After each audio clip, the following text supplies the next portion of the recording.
And welcome to Hot Mics. Please hit subscribe, like, notification bell, everything. Sebastian Maniscalco is in the house coming off of his HULU special called It Ain't Right. And boy, was it good. Going home to Chicago and selling out 20,000 people at the United Center. No, some people do Venmo. Maybe you went out to dinner before the show. Somebody paid, and then the rest of the group said, no, we'll Venmo you later. No, you pay me now, right? You could leave here tonight and wrap yourself around a tree. Where does that leave me? Out 300 for the dinner. Fun fact, Sebastian Maniscalco, one of the nicest, most normal guys you're ever gonna meet. Let's go. Oh, yeah, just me doing me, right? Quite a shark. That's insane. Billy Bush. What a pleasure. Another compliment. There she is.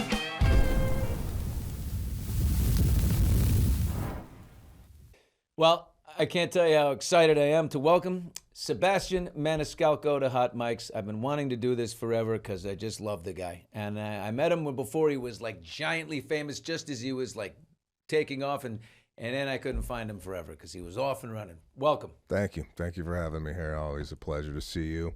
Met you at your kid's school during a, I don't know if it was called a gala or a fundraiser. I performed. Chris Spencer asked me to do a gig for his for his school. So he said we can get Sebastian, man, and you were like percolating, popping. It was about to explode, and we're like, oh wow! And so we had, this was maybe I hope it wasn't the last favor you did for Chris Spencer, because I'm sure he asked, but it was incredible. We had the whole 6th grade or something. Yeah. All the parents, and he just slayed us, and there was about 50 of us or something, and it was incredible. Got to know you then and have watched what is, meteoric. Well, yeah, it's been a great ride for me. Just taking a little time off this summer. And I went to go see Michael Jackson. We were talking about Michael Jackson before I got on here, right? So you have time to go and do things like go to the movies, and you saw the Michael Jackson movie. Yeah, I'm very active in going and doing things with the family. I like so, we went to go see it, 4:00 show. And I've never met Michael Jackson. I've been a huge fan my entire life. And after seeing the movie, I was like really inspired by just what this guy was capable of doing with his mind. And then I asked you if you ever met him, and you told me. I told you. You went to Ireland to go. I did the last interview with Michael Jackson. And they just walk it down. I need to know, is there, like, when you walk into the room, do you know that he's there? Is there an energy around the guy? Yeah. The publicist was a woman named Ramon Bain at the time, and it was on this estate. Funny, Paris Jackson, his daughter, was here, and she goes, "Oh, I remember that," because the kids were really little at the time, and they were there and playing with the nanny. And I was told, go. Michael would like to say hello to you before any cameras are rolling. He'd like to see you. And he's in this little cottage. That little cottage at the end. It's a tiny little thing, like out of a fairy tale movie. The little smokestack and, cobblestoned and on this beautiful rolling Irish estate outside of Dublin. And I walk across the lawn there, and I get to the thing. I'm sitting inside at the breakfast table of this teeny, and it's just a 1-bedroom. And it's very small. It has a spiral staircase that comes down to the breakfast table, little kitchen where I am. And Michael's in the 1-bedroom up above. I hear him like moving about, like feet on the floor, and I'm sitting there like, oh my God, I start to freak out. I'm like, I'm about to be faced. I've seen a million pictures, a million images. I got the ones in my head. I'm about to meet Michael Jackson. This is fucked up. I can't believe it. And then I hear the boots like come across and then down the staircase, and I see it's like a slow reveal, a boot, and then the military stripe down the blue pants with the stripe down the side, and then he was like a leather jacket and a white t-shirt, and it slowly revealed, and then he comes around and he turns and faces me, and I'm like, and I'm taken by how big he is. He's a big guy? Michael's 6, in the 6'1", but in the boots that he was wearing with the big heel on the back, he had to be about 6'3". So he was giant. And then he put out his hand and goes, "Hi, Michael." And his hand is huge, like a lineman for the Los Angeles Rams big, massive. And I'll never forget, chewed, or like a nervous thing, his skin was just ripped apart around the nails, like he was constantly biting them or something. And we talked, I'm like, "Michael, I live in Encino, and you grew up in Encino." "Oh, Havenhurst, yeah." "And then, you did the Thriller album on Woodville. I'm not far from there." And so we got, we preamble. And then we went and did a little interview with him, and will.i.am was with him, producing stuff for him. But that was the last thing he did with anyone. He's very nervous to be around cameras, for obvious reasons. It didn't always go so well for him. Yeah, man, that's fascinating. I mean, I don't know. I'm into like spectacle, entertainment. People like even watching the movie. He said, he didn't want to do interviews when he was coming up with Thriller. He wanted to be mysterious. Yeah. And in the movie, he said, if you saw Halley's Comet once a year, would you be excited to see it? And that's kind of the approach he took at entertainment, that when you did see him, it meant something, right? Now flip it around here, what we're doing, it's like every day you got to be in front of a camera to let people know you're alive, right?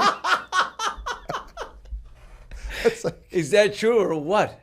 So, yeah, I mean, you got to be on social media, you got to post, you got to do this, you got to do that, and it's like, it's completely the opposite nowadays. It's like you constantly got to be out there. Or do you? I don't know. Are we being fooled into believing that we have to constantly be in front of a camera? Do you? I mean, when you're on and you're on tour, you're out there killing it. I mean, you have giant audiences, the whole thing, and then I would take a look at my receipts and be like, yeah, we're doing very well. I don't need to be posting all the time, and maybe I can't. Or do you actually feel pressure? Shit, I should do something. Well, I don't do as much social media probably as I quote unquote should. I plugged out of social media myself December 13th, 2025 last year. It's the weekend that Australian shooting, Brown shooting. After I saw all that, I said, I'm done. Really? I can't, I just can't like constantly be scrolling. Not that I was like, but sometimes you're in your car and you're scrolling. Or maybe you're on the couch, your kids are playing, you're scrolling, Dude, right? this is my problem. I'm a big doom scroller. Okay, so I'm sitting there going, I can't watch a beheading and then an apple pie recipe. My brain can't like translate. Like, I can't go from, oh my God, the guy just lost his head, to what you want to do with the crust is, So I said, I'm done. And I got to tell you, it's freed up my time where I could do other things that are creative, maybe read a book, be present now with my family, and I don't miss it. I don't. What am I missing? I don't even know what's going on. You don't have to. This thing is, I mean, I'm not that you need the encouragement. You made the decision, but you don't have to. You have. They're not going to forget who Sebastian Maniscalco is. The last special you did, November. What a great thrill that has to be when you go back to Chicago, your stomping grounds, and you sell out the United Center and you make this giant special. I mean, I have to think that is, if your cup isn't full professionally at that point, you can't be helped. Well, it's another struggle I have. Like, you always kind of want to like maintain your level of success in some way. Now, I know what's next. Yeah, what's next? Or you're not smelling the roses. You're just like, okay, we did the United Center. Now we're gonna do the Madison Square Garden, and then you don't really like relish in these moments, but. That being said, I kind of take a step back and look and go, okay, what do I really want to do moving forward? I got a beautiful family, I got kids, I like spending time with my kids, and there's a struggle. And again, we were talking off air about this, living in Los Angeles, and I don't know how you dealt with this, but what my struggle is right now is. I am driving my kids to gymnastics, soccer, Always. yeah. And is this what parenting is? I asked my mom, did you drive us all these places? And it seems, again, I don't know if we're being hoodwinked into like believing that we have to get our kids involved in all these activities, but I was talking to my wife on the way here. I go, I can't sustain this for the next 8-9 years. Right. I mean, I was in a parking lot yesterday, and I bought one of these chairs now that it's like got hydraulics, so I'm comfortable watching the game. Oh, really? Yeah. Oh, yeah. Wow, it's come a long way. This is since where I I'm was at. At the AYSO field. Yeah, what'd you do, stand? Oh, I had one of those. God forbid. After my ass was killing me from the terrible fold-out chair I had to stand for a little bit. Wait, you've got something real now. Oh yeah, no, my chair's got it rocks. My chair rocks, and how sad is this? I got a little canopy I put up so the sun don't hit me. Wow, what a diva! Wow. You got umbrellas in your drinks? What are you doing? But yeah, this is where my life is. I'm sitting in parking lots watching practice. So you're thinking about leaving Los Angeles? We flirted with it. A lot of people might, your neighbors, friends. Well, first of all, I don't got a lot of friends, and I don't have any friends. My neighbors, the guy next door, I haven't seen him in 6 years. I don't know if he's got. I don't know what he's doing. Is he on social media? We could check to see if he's alive. I don't know. This guy is like it's like a Howard Hughes over there. I don't know. I don't know what he's doing. Every once in a while, I hear a tennis ball. Wellness check. I'm here. Yeah. Oh we flirted with moving to Texas. We got wrapped up in that whole thing. We were going to go to Austin and what have it. That didn't pan out. Then you get the Nashville bug. Not so much Nashville. My wife's from Memphis, Tennessee. She don't want to go back to Miami. The South. I love Florida. Oh, I can see you in Miami. My wife also lived in Florida. Doesn't want to go back to Florida. Her family's in Naples, which I love as well. She gets input here? Yeah, she heavy input. Yeah. Yeah. So that's where I am. 90%. 95. But yeah, I don't know. It's just tough to navigate being a father and a mother in the city of Los Angeles and trying to, logistically work it out where, you have some time to yourself. I mean, I literally at 2:30, I become, a Lyft driver. I'm back and forth. By the time I get home, it's 8 o'clock. 100%. Everybody's paying. Is this? Yeah, because when I grew up as a kid in New York City, okay, and we took, the public bus across 86th Street, hopped off at Madison Avenue, bang, up I went to school, got on the one change. We all knew it. There was 8 of us together, little kids, and I was doing it since 11. Can you imagine now, today, letting your 10, 11-year-old go to school by themselves? Terrified. That's what we did. And then I took the subway, all the time, right into this.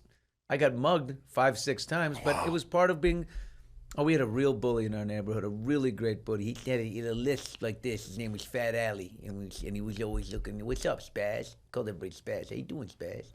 And he was waiting for our little kids coming from the private school with the backpack. But LA doesn't have public transportation.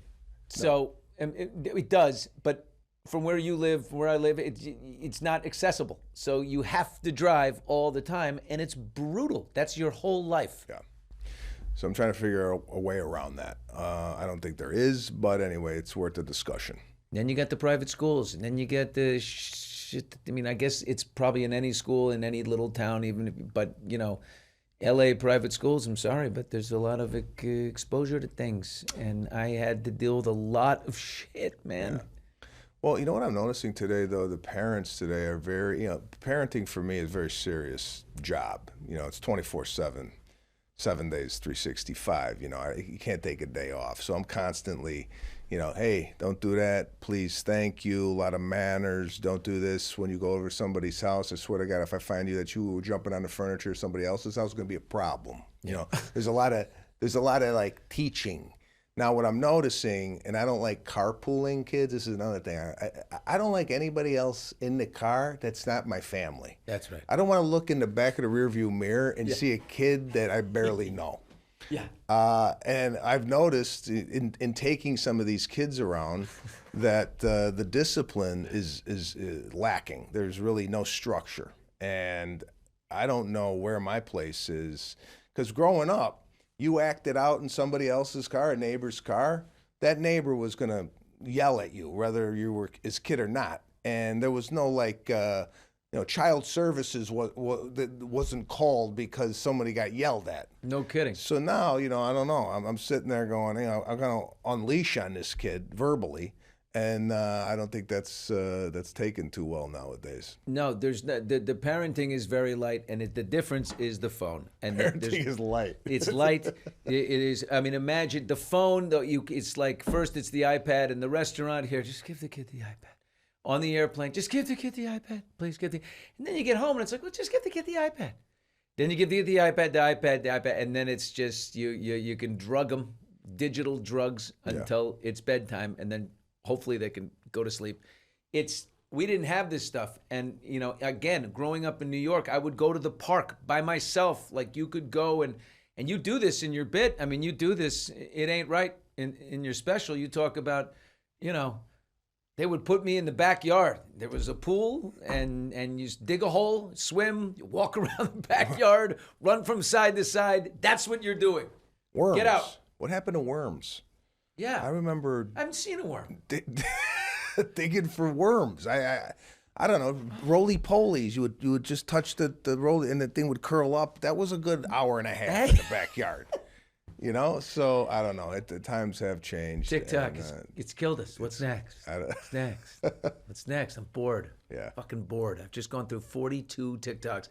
Every one of them wasn't funny. Oh, 43. It was so funny. That gives me the energy for the next 75. You don't have a problem with this. You walked away, and that's the smartest thing you did. I have a problem. I think you should maybe detach just for a week to see how it feels. You would free up a lot of your free time, and you would find yourself filling it with things that are more fulfilling. I love to cook, so I like making dinner, and my kid likes artichokes. Great authentic Italian food. Like what are we talking about? I mean, listen, we're not doing gastronomy. I mean, I'm not doing there's no smoke coming out. What's your specialty? I like steak. I like to cook meat. Love that. How do you do it? I do a 275. I put it in salt and pepper. I don't do sauce or anything like that. In the oven. In the oven. 45 minutes to 50 minutes. Take it out for about 15, 20 minutes. Let it rest. While that's happening, I have a pan that's piping hot. I sear it 2 minutes on each side and serve. It's delicious. Oh, wow. Delicious. Snake River Farm has got a nice meat. It's all in the meat, though. You know what I'm saying? I mean, it's all in the meat. So I do that. The kids love it, and I'm making breakfast. I mean, I'm like a short order cook at the house. I mean, by the way, if I don't cook, the family don't eat. My wife ain't touching the stove. She doesn't cook? No. She bakes. That's her thing. Oh, that's nice. She's a baker. But I mean, like we're not living off. You look very lean cookies. right now. Well, thanks. I appreciate it. Are you like me, where you can like fluctuate like weekend to weekend? Oh yeah, no, I'm fat on Monday and I'm skinny on Thursday. Yeah, I'm in a skinny phase right now. I was coming off a fat phase last week. Last week I was inflamed. I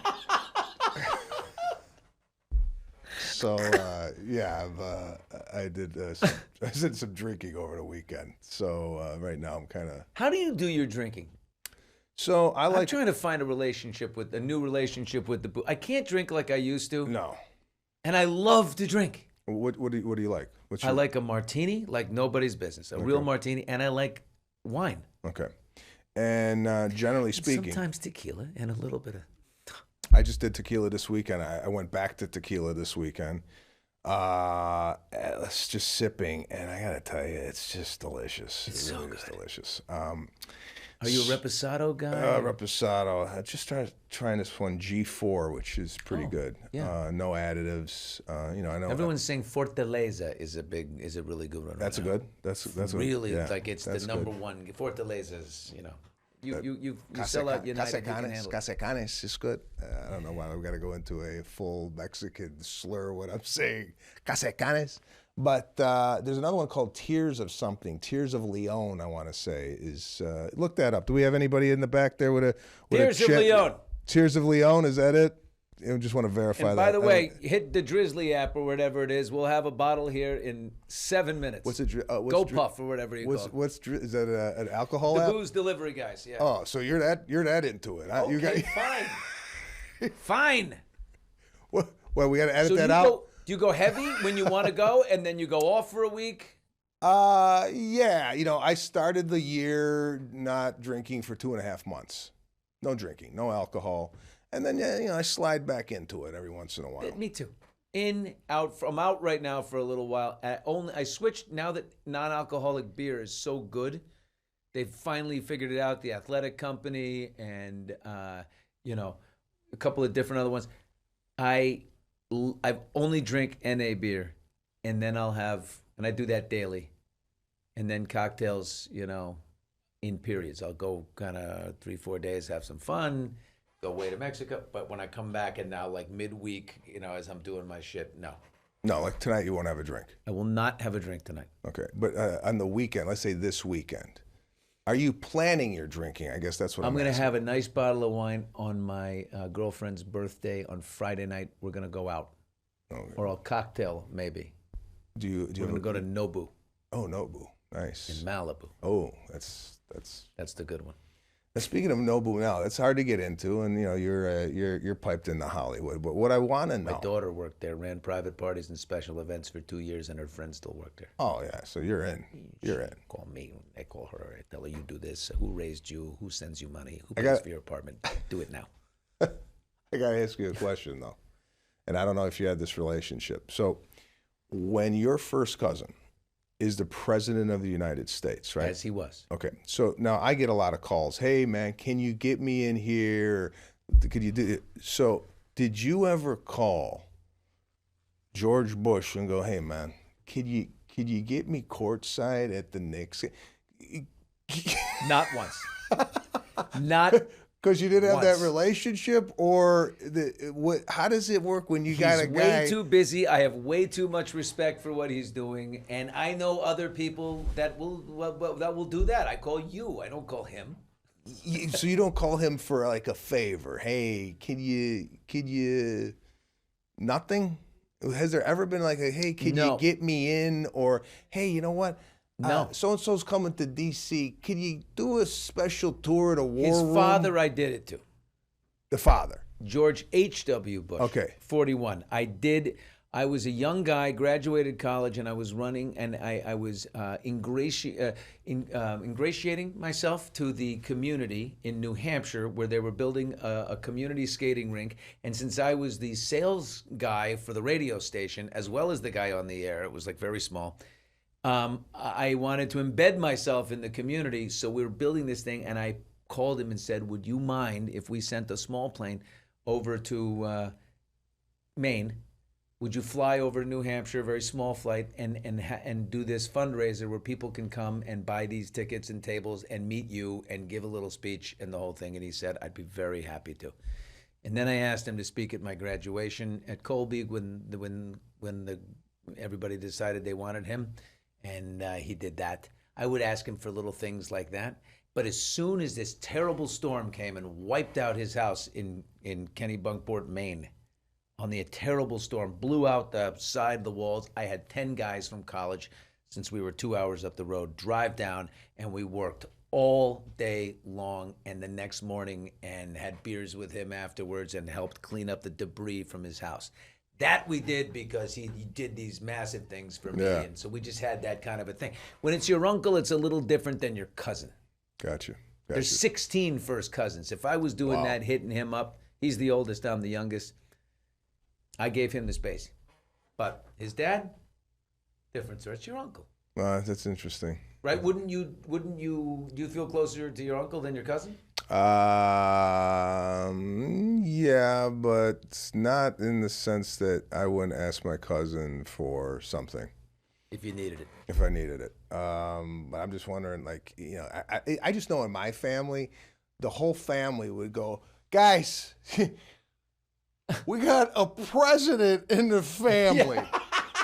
We're hooked in. Yeah, we're doing it. Hey, where are we going next? My mom would go on all these like state visits. When the president doesn't want to go somewhere, they can put you in the delegation. Like the mayor of Los Angeles was in the delegation for Ghana. You know, when the fires hit, the poor lady had decided she was going to go to the inauguration. That was a U.S. delegation. So my mom did that all the time. She was a total. She pimped every trip she could. She was using the benefits. Government aircraft. We're representing the U.S. I am the sister-in-law of the president, and I am here. So have you been on Air Force One? Oh yeah, Air Force. No, 2. Okay, so when you get on that plane, is that plane, does it fly different? Is there like, is it silent? Is it like a Delta flight from LA to Phoenix? Or are we talking, man, there's something in this plane that no other planes got? Yeah, it's smoother. It's got a more beautiful hum. It's got like a safety, like you feel so safe in that thing. The hum is like there's never a rattle of any kind. And branded M&Ms, like they take the M&Ms and the peanut M&Ms and all the things are in presidential boxes. And then they hold on. They give you Air Force 2 wings or Air Force 1 wings when you get on, like a real pilot. But everything is branded. So the little bag of pretzels is a U.S. presidential seal on it, and you're having presidential pretzels. So you're telling me there's on the box, is it still M&M? Or is it the presidential seal and the M&M? They take the product out of the M&M bag, and they move it into the presidential bag. Oh, they move it in. Do they call and get clearance from Hershey or Mars, the company? I don't know. I don't think so. Maybe. I don't think they probably don't care. So president's eating our stuff. Okay. But it's just in different packaging. Yeah. Gotcha. Like I don't know if Trump's Whoppers or Big Macs, are moved to presidential bags, or they presidential Happy Meals, or they come in the regular Happy Meal. I don't know if they still do it, but that's the way it was. Oh God, that's a nice way to do things. I like that. I am branded M&Ms. A man of your stature in the comedy world, I'd imagine if you wanted to get on the thing, I bet you could get on the thing. I don't know. I'm weird that way. I'm like not piped in certain ways to things, like. Well, because you don't want to be. You like the family. Yeah, I'm not like that group of. Yeah, I feel like if this was high school, I'd be popular, but I'd also be smoking with the burnouts by the shed. Yes. You know what I'm saying? I like that. That's called keeping it real. Yeah. But keeping it real don't get you on Air Force No. No, but it keeps you happy. Yeah. I'm able to sleep at night. Yeah. Right? You have excellent, your wife is your partner. Yeah. She's your best friend. Yes. She's all over the special. Well, she's the creative. She's the mind. She's an artist. So was it her idea to have you ride out in a beautiful red Vespa at the beginning? We talked about like what can we do that's a little different coming to the stage, because historically I popped out of the stage, I've come out and walked through the crowd. What can we do that's a little bit more kind of just a different look? So relaxed. Yeah, a little Vespa. And it's a Vespa, which is very Italian. Very Italian. Right? Yeah. I think of White Lotus. I think of Jennifer Coolidge on the back going to on the Amalfi Coast on her way to get some vongole, and she's riding on the back of that beautiful Vespa along the water, and there it is.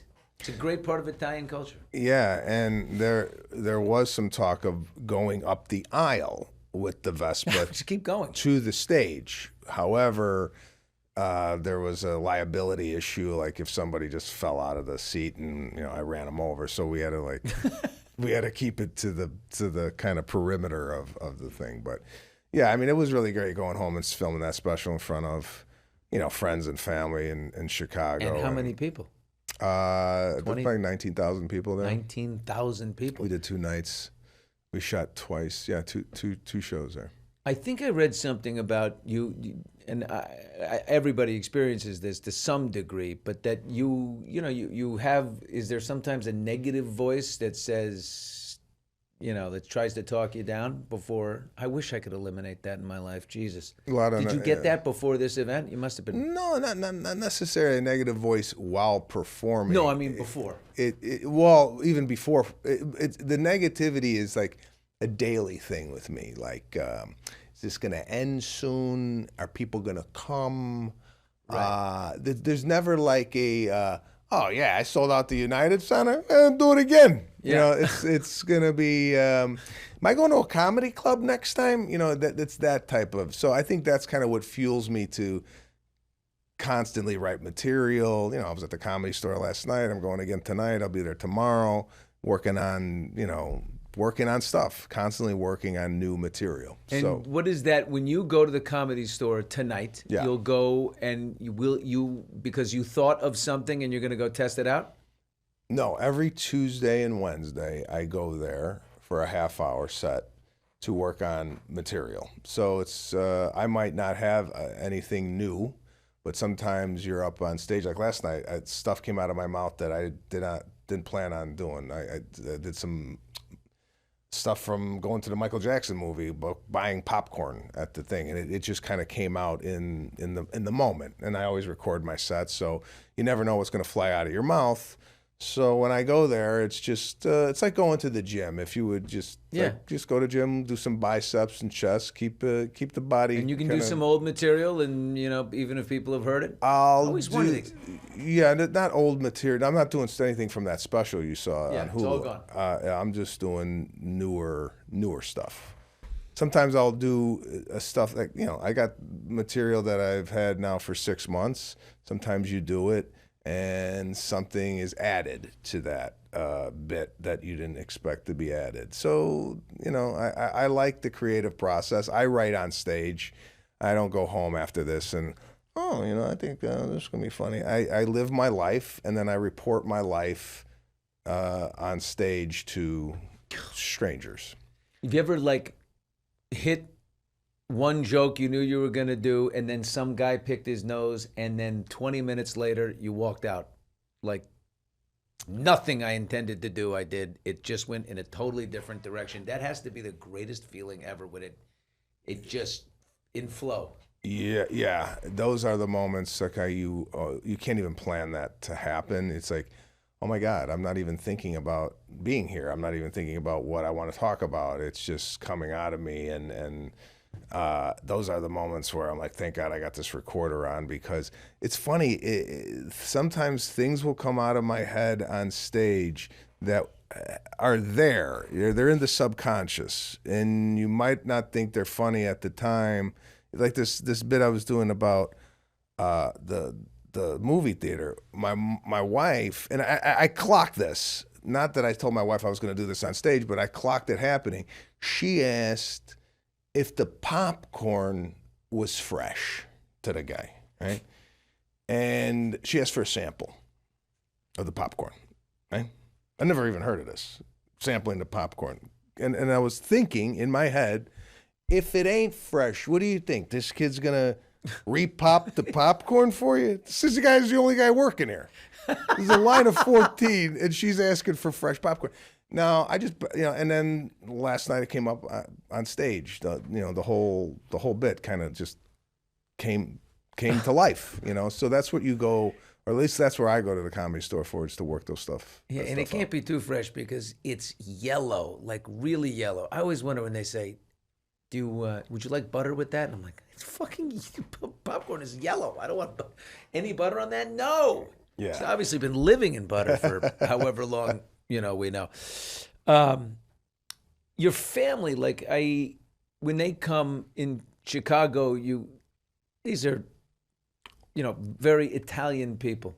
What do they give notes on your Italianness when you are, performing? Like, that was too Italian, or not Italian enough. That wasn't authentic. Sebastian. No, I don't get notes from anybody in Chicago. My father used to give me a lot of kind of, hey, that didn't work. You should try to, like he would sit there and in a helpful way?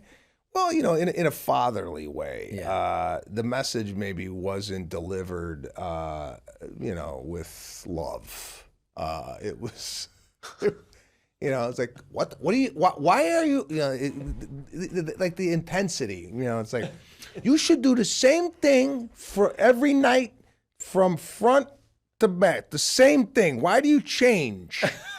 Like sometimes when you change, you lose a joke, and I go, Dad, and like he does hair, right? And I go, do you do the same haircut every time? Like sometimes you change it up a little bit. He couldn't figure out why I was changing the material night to night, but it was delivered in a very aggressive. It's like there was never, hey son, you ever think of maybe not that? Why are you it's very down your filter. throat? Yeah.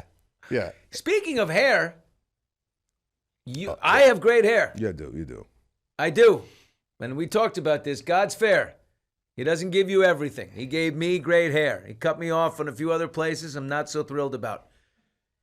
You, to me, have great hair. You have silver, aerodynamic silver, Yeah, I look like a bird tight today.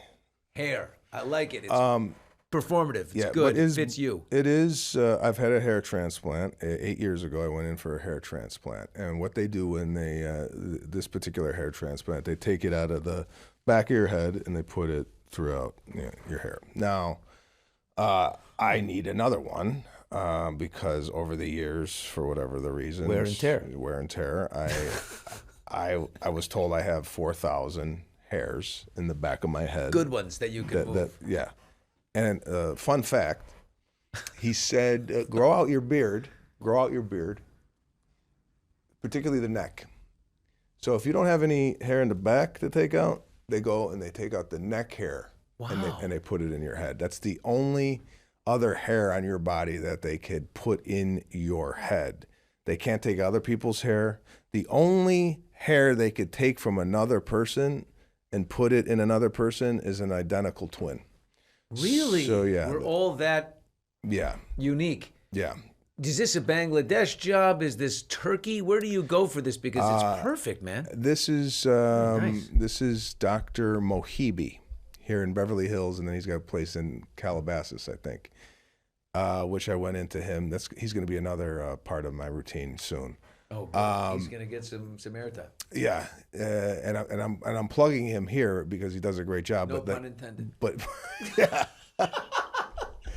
But when I was meeting with him for the second time, I don't think he knew like I was a comedian. The only reason he knew I was a comedian is because I put it on the paperwork 8 years ago. I put I do comedy entertainment. So he's looking at the paperwork. This is recently. He goes, "You still doing comedy?" Persian. You still doing comedy? So I go, "Yeah." "Do you have podcast?" I go, "Yeah." "Could I be on podcast?" I go, "What?" "I give you discount." Oh yeah. I'll be on podcast. So now we're talking. So yeah, I go, "Yeah, I got a Sirius XM channel." "You have your own channel?" Yeah. So all of a sudden he perked up. So yeah, I'm gonna go. No, I don't do turkey teeth, turkey hair. I don't do any of that stuff. People go, "Oh yeah, you go to Turkey and get it cheaper." Yeah, they say. I don't know. Is it supposed to be? Listen, turkey teeth don't sound good to me. I would stick to the United States when it comes to any type of transplant, right? I don't know. It's a better deal over there. I think they get a better deal. Better Do deal. not chintz when it comes to your salad. That's what I say. When it comes to your head. That's what I say. Everything else good? You got good hair? I mean, the 5 categories that every man wants. I mean, 5 categories good everyone schwanz? wants. Nah, it's just Decent schwanz. It's nothing to be bragging about, bro. I don't walk around. I don't walk around the locker room naked. Yeah. Put it that way. I'm not. You ever that take confident. Cialis just to walk around the locker room, just a No, little I'm extra not- float, just no. for the guys? Women dress for each other. Sometimes I'll take a quarter of a Cialis just to walk around at the locker room. Yeah, that's after another. a round of golf. That's another show. That's another show. So yeah, everything else is good. I do have some problems with my shoulder, but I think it's my bed. I think I'm gonna try to get a new bed. I'm this always week. trying to find the right bed. You do a kind of- great what kind of part bed? of your bit is unbelievable in the special when you talk about getting up, and I'm like, oh my God, do I connect to this?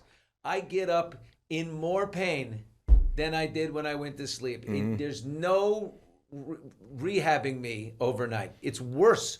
Why? I mean, is it the bed? I mean, do you even know what kind of bed you have?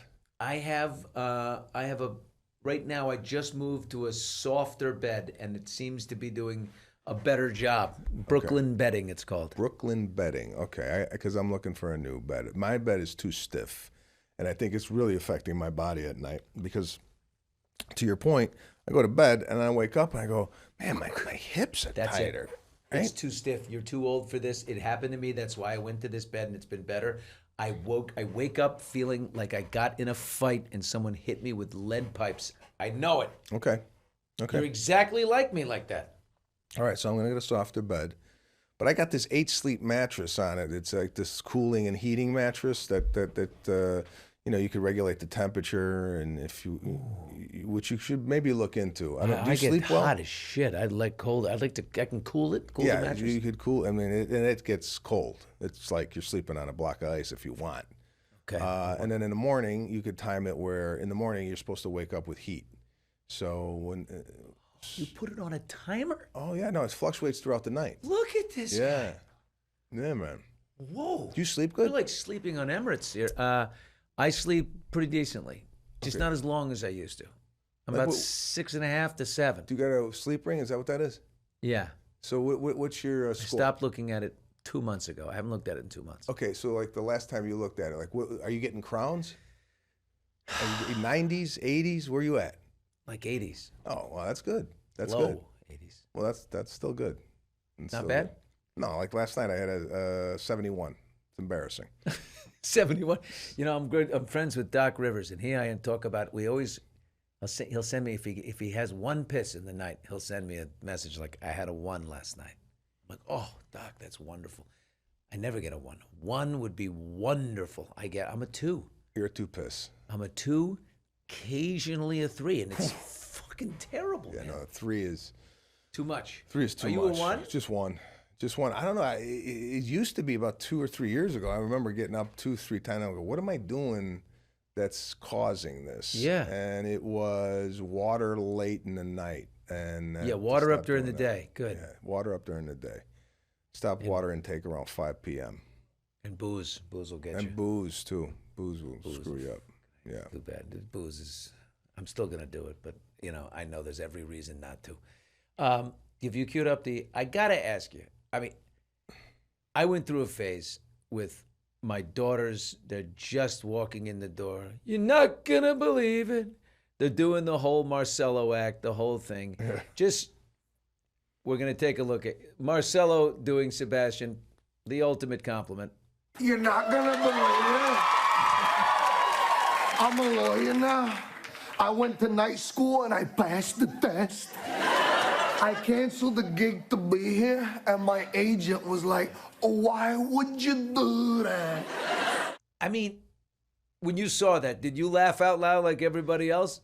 Yes, the story is Marcelo called me Thursday night and said, "Hey man, we are going to do a parody of you, or an impersonation of you, or I'm going to do it. Can you come in? Could you come in on a cameo at the end of it?" And I said, "Oh man, that's very flattering, but Saturday night I got a gig in Palm Springs. I'm not going to be able to be. I was in California. I can't be in New York Saturday night." He's like, "Oh, all right, but we're still going to do it. I just I wanted to check with you, see if you could do it." I said, "Okay, fine." So they did it, and I watched it, and I thought it was hysterical. I thought it was really funny, and this thing kind of had a life of its own on the internet, social media. And then he did it again with Harry Styles. Yeah.